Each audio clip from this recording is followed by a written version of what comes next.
Hey guys, welcome back to Iron Peak Farm. If you're new here, my name is Victoria and we cover every Monday a myth in the biggest myths in equine nutrition by using science-based and not marketing. So what's today's episode about? You hear it a lot in the equine communities. Every horse needs a supplement. I mean, you go into these feed stores, right? And they're just jam-packed on the shelves from, you have joint, digestive, calming, and vitamin supplements. You name it, they have it. And it can make a horse owner almost feel like if they're not purchasing something extra, they could be failing their horse. But is that true? Let's dive in. So the equine supplement industry has grown tremendously over the last several decades, really. Many products, they'll say they'll give healthier joints, shinier coats, stronger hooves, increased performance. That's just to name a few of what they can promise. Now, don't get me wrong, some of the supplements are backed by some science, but others can rely on just testimonials, before and after photos, maybe even just marketing. So that's why it's important for everyone to understand one principle. A supplement should supplement a deficiency, not replace good nutrition.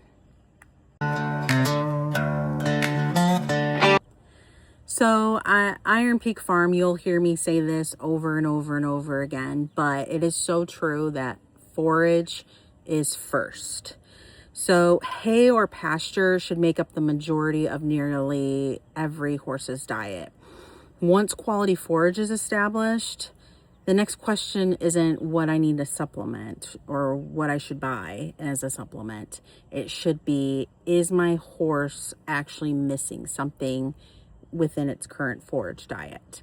So without that answer, just buying the supplements becomes just an expensive guessing game.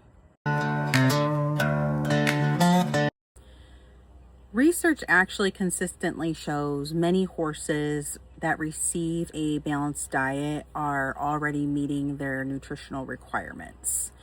So adding more vitamins and minerals are not going to improve their health and performance. In a lot of cases, excess supplementation can actually cause nutrient imbalances. So for example, if you have too much selenium, it can be toxic. Too much calcium, that interferes with phosphorus. If you have high iron, that can interfere with the copper and zinc. More is not always better. And nutrition works because the nutrients can stay balanced to one another. Now let's be clear. Don't get me wrong.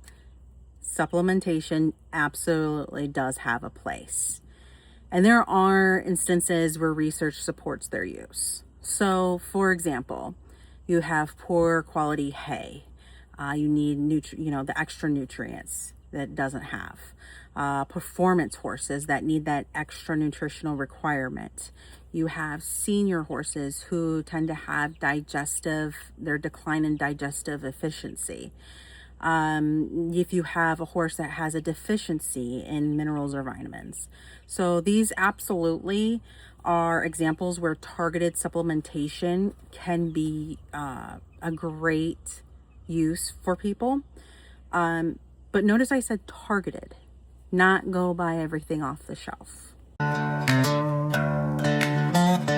Now there's one thing I do encourage every horse owner to do, and is ask the in-depth questions. So let's not just ask, does your product work? Let's ask the questions that, are a little bit more in depth. Did you conduct this research independently? How many horses was it tested on? Could you, if you did the test again, could you get the same results? These are the questions that separate the science from the advertising. One of the most valuable investments you can make is not another supplement. It's a hay analysis. So a forage analysis can let you know what nutrients you're already feeding your horse. It can literally help you make more informed decisions about what to feed your horse because you'll already know what's in the hay. Sometimes you'll find out that you do need to add a little supplementation in there because you're not meeting their nutritional requirements. And other times you'll discover you're meeting those certain nutritional requirements. So analysis can really help you save money instead of buying those supplements month after month and continuing to guess.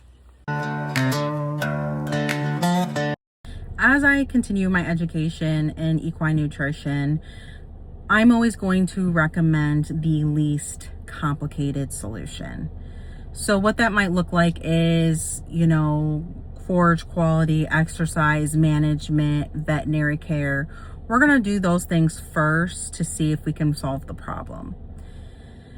Supplementation should be just that, supplementation. It should never be the foundation of a diet.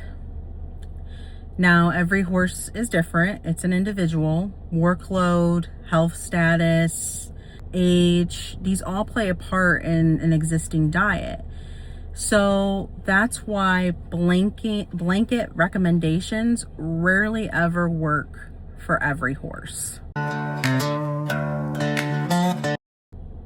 So, do all horses, require supplementation? No. Some horses do really well with evidence-based supplementation, while others do really well with just balanced nutrition. It's super important to look at the horse as a whole, and that's where your best nutrition plan is going to start, not down the supplementation aisle. As always, Myth Monday ends with the research corner because I believe horse owners like you deserve information based on science. Our references for today's video is the NRC, the Equine Applied and Clinical Nutrition, the Applied Animal Science, and the Applied Equine Veterinary Science. The references will be also listed in today's video description. If you enjoyed today's content, Myth Monday, please like, subscribe, and comment below. I'd love to know what supplement your horse is on, which one they receive, and why.